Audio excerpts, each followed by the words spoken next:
ones, I bow to the love and the light that is absolutely in you. Remember that there is a divine inner child within you, and that inner child might be lonely and afraid and might be suffering from trauma, but you must understand that that divine inner child is real, that you have a higher self that has the ability to coax that little divine inner child out into the sunlight and help that inner child learn to understand that your higher self has got this. Your higher self has learned to believe in self and has the ability to protect, nurture, and honor your divine inner child. That's part of the healing process, right? So I bow to the love and light that is absolutely in you. Now, this video is going to be about a very, I feel, very dark and sinister aspect of a narcissistic relationship. So I have a client who is a very professional person and has made a wonderful career for herself. She's brilliant, very kind, a lot nicer than I am, I have to tell you. She sounds very gentle, and extremely empathic, very, very sensitive, and very kind. And she was raised by very dysfunctional parents who made her feel unworthy and invisible. She was abused in all different types of ways from family members, and married very much and a narcissist that mirrored her father's energy, right? Which we all do, right? We attract what we know. The universe is 2 by 2. So like vibrations attract like vibrations, and that's not our fault because we are born asleep and we don't know that our vibrations have been hijacked by our external familial experiences, right? So we go through life unaware, we're unaware, and we attract these vibrations and we go, oh, this is love because I feel so attracted to them. But we don't understand that the feeling that we're identifying as attraction might feel like love because it mirrors the feelings of love that we had for our parents. So our brain can't tell the difference. We just know, oh, we're attracted to this person. And then we call it love because we're not logical enough yet and not aware enough yet. And we haven't learned to be more objective yet about what love really is. And we haven't really learned to love the self. So our false idea of love becomes what we label as this feeling that we have for this other person. So she attracts this narcissist who is also quite brilliant and who is also a professional person. In fact, he is a doctor. And he has, over time, abused this amazing person in more ways than one, including physically abused her, including doing ridiculous things to her without getting too specific. And she does know that I was going to create a YouTube video about this idea, about these ideas. So just for anyone who's interested in, how can Lisa talk about her client's experience? My clients understand what the deal's at. And I will tell you, I've never had a client say, no, don't use my experience to help someone else. Never. But if it does happen, that's okay. I'm non-resistant to that. Everybody has a right to feel what they feel. So my client has been physically abused by this husband of hers, and he is having innumerable affairs. And of course, if you're dealing with the real narcissist, the narcissist will blame you for why he's poking your best friend. A narcissist will blame you for why he has a sex addiction.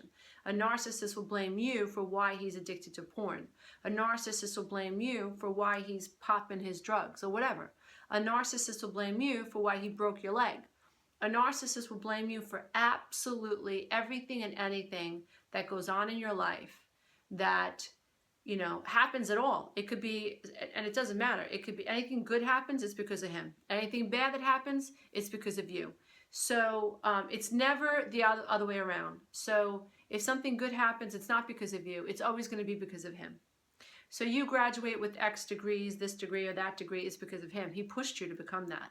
Or, you land a new client, a really big client, it's because he spoke to someone who was able to hook you up with that client. The roof falls in, it's because you didn't call the guy to fix the roof. You might have been in China for 2 years, but it's your fault because you should have known that you were supposed to call the guy to fix the roof. But, I wanted to talk specifically about this idea of when a narcissist, especially when they're getting close to discarding you, when a narcissist implies that you're crazy and that maybe you should kill yourself, or they imply that you are just so weak you'll probably kill yourself, or the narcissist implies that everybody would be better off if you just kill yourself. Oh my effing God, how horrendous is it for a human being to suggest to another human being that they should off themselves? Now, it is one thing to be discarded by a narcissist because they found another narcissistic supply. It is one thing for a narcissist to blame you for why the relationship has ended. It's one thing for a narcissist to have an affair with your sister or your mother and then blame you for why they did that, and they move on, right? That's one thing, and that is painful enough. And then they have to go and they have to tell everybody at church, how crazy you are. And they have to go to the synagogue and tell everybody how crazy you are. And then they have to go to all the family functions looking, so concerned and talking about how concerned they are for you and your mental health. Then they get all their flying monkeys to talk about you. And then, before you know it, it's a whole cascade of bullshit that happens when a relationship with the narcissist ends. And it takes some time. I always tell everybody, and I saw this, and this is the way I reconciled it in my own head. I said, you know what? This sucks, and it's my time in the hot seat. Lots of people have to sit in this hot seat, but in a short amount of time, however long it takes, 6 months to a year, whatever, before long, everyone's going to be talking about somebody else. And that's eventually what happens, dear ones. People stop talking about you and they move on to something else. And if a narcissist really discards you, you should consider yourself lucky, because in some cases, when we want to end a relationship with a narcissist, they are relentless and they do not like the idea that you have discarded them. They have to one-up you and discard you. But I really wanted to talk about the type of a narcissist that is so diabolical that they know that they've crippled you. They know that they have honed in on all of your insecurities. And they know that they've got you right where they want you. And just when they know that they have hurt you so deeply, and they know that you are just so wounded by what they're saying, and that you're feeling so lost because they're saying the most horrible things about you that are not true, and your mind is spinning because of their backwards rationalizations and their made-up stories, and your mind is trying to make sense out of this illogical crap, and you're thinking to yourself, how could this be? I love this person. And you're thinking, how could I have been so wrong about this person? How could these things be coming out of his or her mouth? And then they suggest that you should probably go and kill yourself. Or they suggest that, you're probably so pathetic you will kill yourself. And they are suggesting that you actually do that. Now, I believe that there are some people out there that are so sinister and so dark that they actually want you or me to kill ourselves. I mean, think about it. Think about a narcissist whose whole pattern with you has been to make you feel insecure, or to exploit your weaknesses, or to exploit your vulnerabilities, right? Because narcissists love to do that. And that's a big key. If you are hanging out, I don't care if it's your friend, your boyfriend, your girlfriend, I don't care, your mother, your father, when you get to know someone, right, and they're a narcissist, and they open you up, and you get to trust them, and you tell them, and I've been down this road more than once, unfortunately, and that's probably why I recognize it now, because I got kicked in the ass so many times. But, being a love addict codependent, you love when people ask you about you. Like, oh my God, this person sees me. He wants to know about me. And sometimes we have diarrhea of the mouth because it's the first time someone's actually acted like they had interest in us, right? And so we tell them everything. And in a very short amount of time, once this person knows that they have us, that's when they start. That's when they start needling us. And that's when they start dropping insults on us. And eventually that person will use the vulnerability that this person coaxed you into revealing against you. I hate that. That is just so wrong. That's just so wrong. And dear ones, I'm telling you right now, that is a red flag.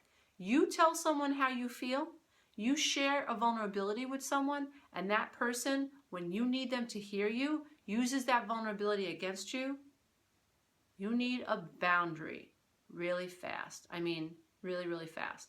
I remember when my ex-husband and I were going through a really big transition, trying to figure out whether or not we were going to stay together or get divorced.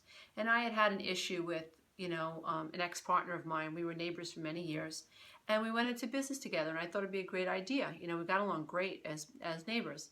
And I walked into the office one day, and I was really proud of myself because I was really getting a hold of codependency, and I was understanding, like, no more ignoring red flags. Like, a red flag is a red flag, and I'm supposed to be paying attention to that. And up until then, I'd always ignored them. Oh, no, that's not really happening. Oh, no. I just did not have the data or the tools to really take care of a red flag or to honor a red flag. But anyway, I walked into the office one day, and I had a party planning business, and I had put together all these little favors that I had actually made, little topiaries for communion. And I walked in, and she left me a note and said something along the lines like, the next time you want to do something, ask me first. And I was like, done. This business is 3 weeks old. Writing's on the wall. I don't work for this woman. We are partners. And like, she's pulling boss lady on me already. Like, it's not going to work. So I immediately pulled the plug on that business. And I said to her, dear one, this is not going to work. We are not going to end up talking to one another. The writing's on the wall. And she said to me, Lisa, I have an issue. My own kids tell me I have an issue. My husband tells me an issue. And I said, whatever the case may be, I want out. So just give me the money that I put in. And anyway, that night I'm talking to my husband. We're laying in bed, and I tell my husband, I was like, I'm really devastated because she and I were so close. And I really thought this was going to work out. I shared all my vendors with her. I've been doing this business for so long. I started it by myself. And he looked at me, he rolled over in bed, and he said to me, you don't get along with anybody. You have no friends. And I thought, wow. And that's one of the moments that clarified for me that my marriage was over. Because I began to understand that my ex-husband and I were adversaries. That my ex-husband's agenda was to cripple me emotionally. My ex-husband's agenda was to make me feel like there was something wrong for being wounded by this woman's behavior. Every chance that he had to weaken me, to make me doubt my reality, he took it. So that is pretty much what those of us who are codependent and we attract narcissistic people, we deal with that on a daily basis, right? And that's pretty crappy. But I want you to understand that there are people out there whose agenda it is to absolutely spiritually maim us and leave us for dead. Leave us for dead. So I want you guys to also understand, if any of you are struggling with the kind of psychological abuse by a narcissist who specifically has implied that you should kill yourself, I want you to understand their agenda, in my humble opinion. And I could be wrong, right? But I'm saying this is just my humble opinion. I've been doing this a long time. I believe that a narcissist who is psychologically suggesting, implanting this idea in your head that you should kill yourself, I think in some cases, if we actually took the bait and killed ourselves, they could turn around and play the victim. Oh my God, I can't believe she killed herself. I loved her so much. You could play the victim.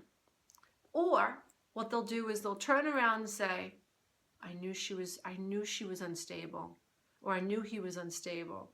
I can't believe he killed himself. But you talk about the epitome of discard, the epitome of discard would be for a psychologically abusive narcissist to imply to their host or to their supply towards the end of their relationship that they should kill themselves. So this video is for you, anyone out there who has, and I want to hear about your comments below. Love to hear you. Please share your thoughts. You know, YouTube is an amazing worldwide family of people who get to share similar experiences. And in some cases, like on my website, when I do a program, people get so close inside the program, they become the family that they never had. Or in one of my Facebook groups, YouTube, it's the same thing. We get to encourage and inspire one another and feel like we're not crazy and feel like we're not alone. So please, dear ones, if you've experienced this type of discard, please share your experiences below. I'm getting the goosebumps. And I want you to know that it is possible to recover from narcissistic abuse. For me personally, and for the people that I coach and take my programs, what helps me and people like me heal is understanding what is at the root cause of the attraction to a narcissist in the first place. And it's not the same for everybody, but in many of the cases, there is a similar root cause to why a codependent or an empath or a highly, highly empathic, sensitive, and oftentimes very high functioning human being will be attracted to a taker. Those of us who grew up thinking that it was good to give, we attract people who take. And it is not our norm to think about ourselves first. But there is a road to recovery, there is a way out, and there is a way to heal. And if you've ever felt so desperate and so lost because you've been so discarded by a narcissist, I want you to know that you are worthy. I want you to know that it is possible to heal. I want you to know that you have been abused and it's not your fault. And there is a way out. And part of that way out is understanding the dynamics of the relationship. Understanding that you've been emotionally, psychologically, spiritually, and sometimes physically and sexually abused by somebody who has an inability to feel what other people feel helps you understand the level of abuse and the depth of the abuse. It helps you understand when you are a really good, whether you're codependent or not, but when you are a really good-natured, empathic, sensitive person who believes that people should treat one another the way they like to be treated, it doesn't compute in your head when you attract somebody who ends up abusing you, because in your head you're thinking, but I'm caring about you, you should just care for me naturally back. It doesn't work that way with a narcissist. And unfortunately, for us, those of us who are highly sensitive, highly empathic, and very oftentimes codependent and have suffered from attachment trauma, we are prey for individuals like this. I've been prey myself, and I have recovered because I understand the root causes, I understand the dynamic, and now I know how to protect my divine inner child. And I do. And now I teach all of you how to protect your divine inner child. We rock, dear one. You rock. Take care of yourself. Remember to put yourself first. Love yourself, dear ones, and know that you are enough. Namaste. I bow to the love and the light that is absolutely in you.